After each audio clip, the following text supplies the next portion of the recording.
friend of mine found me on one of those celebrity net worth websites. You know what I'm talking about? Yeah. The internet said I was worth $19 million. Yeah. They were off by $19 million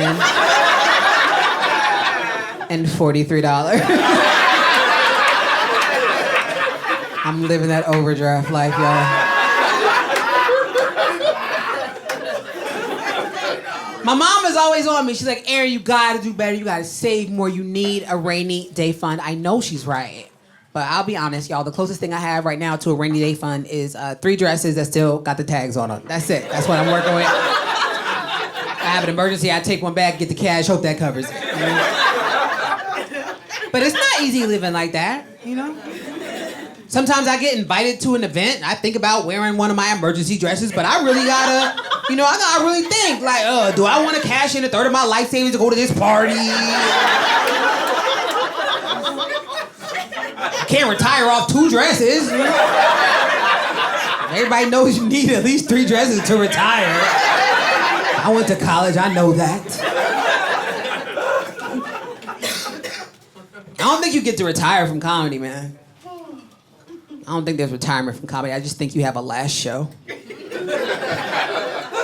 That's not a joke. That's just reality.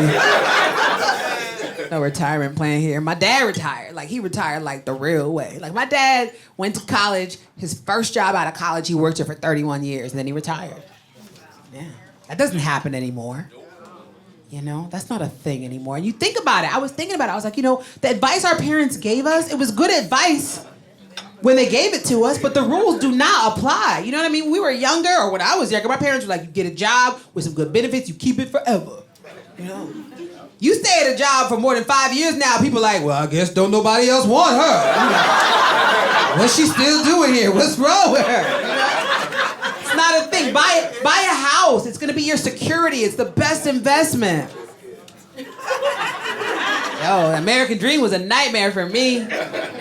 I own a home here in D.C. I have a home in Southeast, man.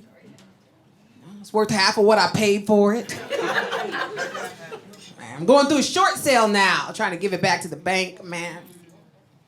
Part of that process is you have to write what's called a hardship letter. You guys know what that is? Yeah. It's just your sob story about why you can't pay your mortgage anymore, I'm a comedian. I live in New York and I have a home here. There's no way I can pay for both. I'm not that funny yet. But